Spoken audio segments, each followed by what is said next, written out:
अस्सलामुअलैकुम मेरे प्यारे दोस्तों। उम्मीद है आप सब लोग खैरियत से होंगे। अल्लाह बरकत दे आपके घरों में, आपकी ज़िंदगियों में। आज मैं आप सबसे शेयर करने वाली हूँ बहुत ही स्पेशल, बहुत ही यमी, बहुत ही डिलीशियस, बहुत ही टेस्टी, एकदम खट्टी मीठी और इसके साथ साथ बहुत ही हेल्दी चना चाट की रेसिपी, जो कि आप घर में बनाकर बहुत ही आसानी से तैयार कर सकते हैं। और ये बड़े बड़े रेस्टोरेंट्स में मिलने वाली चना चाट को बहुत ही आसानी से मात दे देगी, क्योंकि एकदम हेल्दी होने वाली है। इसमें जितने भी इंग्रेडिएंट्स हम यूज़ करेंगे ना, वो सब सेहत के लिए बहुत बेनिफिशियल होते हैं।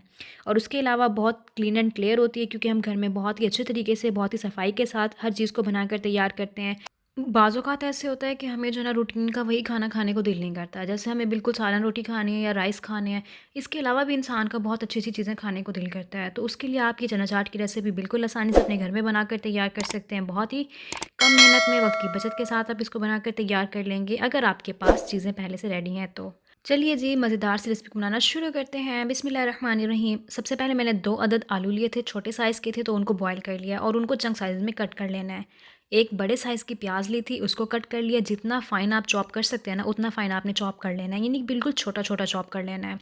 उसके बाद खीरे लिए हैं, बहुत हेल्दी होते हैं सेहत के लिए, न्यूट्रिशियस भी बहुत होते हैं, और उनको भी फ़ाइन चॉप कर लेना है। अच्छे तरीके से जितना आपने छोटा चॉप कर सकते हैं ना, आपने उतना कर लेना है। साथ यहाँ पर मैंने चने लिए हैं, इनको मैंने पहले से बॉयल करके रखा होता है। तो बहुत ही आसानी हो जाती है, आप कुछ भी बना सकते हैं इनके साथ। तो ये मैंने थोड़े से ले लिए हैं चने। बॉयल करने का तरीका बहुत आसान होता है। यहाँ पर मैंने छोटे वाला वाइट लोबिया लिया है, और इसके बाद मैंने यहाँ पर रेड बीन्स लिए हैं, ये भी हम शामिल कर देंगे। ये सारी चीज़ें मैंने पहले से बॉयल करके रखी होती हैं। तीनों चीज़ों को बॉयल करना बिल्कुल सेम है। आपने ओवरनाइट सोक करके रखना है, और सोक करने के बाद आपने इनको नेक्स्ट डे, यानी कि आपने रात को इनको भिगो देना है, और नेक्स्ट डे आपने इनका पानी चेंज करके इनको बॉयल कर लेना है। और बॉयल करने में बिल्कुल ज़्यादा टाइम नहीं लगता। जो वाइट लोबिया होता है ना, इसको आपने तकरीबन 10 मिनट के लिए कुकर लगाना है, तो ये बिल्कुल परफेक्टली बॉयल हो जाता है। और जो रेड बीन्स हैं और चने हैं, इनको आपने 20 मिनट्स के लिए, या हद आप 25 मिनट्स के लिए इनको कुकर लगा दीजिएगा, तो ये बिल्कुल परफेक्टली बॉयल हो जाता है। उसके बाद आप इनको निकाल के, यानी कि छान के अच्छे तरीके से, उसके बाद फ्रीज़ कर लें। तो चलिए जी, उसके बाद मैंने 1 अदद लीमू लिया है बड़े साइज़ का, उसको मैंने डाल दिया, निचोड़ दिया अच्छे तरीके से। उसके बाद चाट मसाला लिया, जो नॉर्मल चाट मसाला हमें मिलता है, वो मैंने यहाँ पे यूज़ किया है। और साथ ही ये मैंने इमली की चटनी यहाँ पर बनाई थी, ये घर में बना के मैंने रखी हुई है, इसको भी फ्रीज़ किया हुआ है। तो इसको भी हम काफ़ी अच्छे तरीके से यूज़ कर सकते हैं, लंबे टाइम तक चल जाती है, बहुत सारी रेसिपीज़ में आसानी से इस्तेमाल हो जाती है, और बहुत मज़ेदार होती है। और चूँकि घर में बनी होती है, तो बहुत टेस्टी भी होती है, और उसके साथ बहुत हेल्दी भी होती है। तो ये सारी चीज़ें अच्छे तरीके से मिक्स कर लेंगे हम। तो बहुत ही मज़ेदार सी, बहुत यम्मी सी ये बन के रेडी होती है। तो देखिए, बाज़ औक़ात खाना खाने का दिल नहीं कर रहा होता, कि हमें रोटी नहीं खानी होती, या अगर चावल है तो हमें वो भी नहीं खाने होते। तो बाज़ औक़ात ऐसे होता है कि कोई अलग सी चीज़ होनी चाहिए, और अलग सी चीज़ हो, बच्चों के लिए भी बहुत फ़ायदेमंद हो, हेल्दी भी हो, बहुत न्यूट्रिशियस भी हो, उसमें सारी किस्म की चीज़ें आपको मिल भी जाएँ, और ग़िज़ायत से भरपूर भी हो।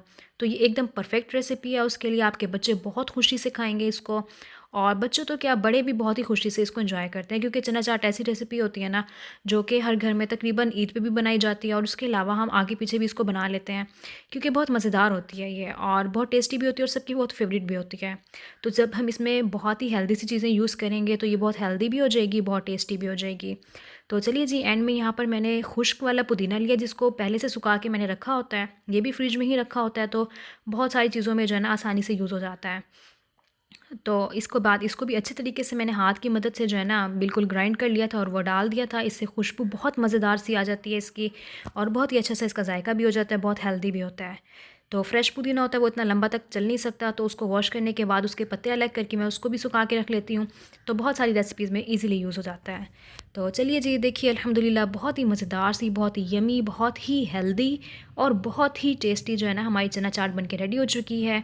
तो अगर आज की रेसिपी आपको पसंद आई हो, इसे अपने घर में ज़रूर ट्राई कीजिएगा, अपने फ्रेंड्स के साथ भी शेयर कीजिएगा। इसके साथ-साथ अगर आप चैनल पर नए हैं, और चैनल को अभी तक सब्सक्राइब नहीं किया, तो चैनल को सब्सक्राइब कर लें। ये आपकी तरफ से बहुत ज़्यादा प्यार और हौसला अफ़ज़ाई होती है हमारे लिए, और फिर हमारा मज़ीद काम करने को दिल करता है। अपनी दुआओं में हमें याद रखिएगा। आप सबके लिए भी ढेर सारी दुआएँ हैं। रेसिपी को ज़रूर अपने घर में ट्राई कीजिएगा, और फ़ीडबैक देना मत भूलिएगा। दुआ में याद रखिएगा। अल्लाह हाफ़िज़।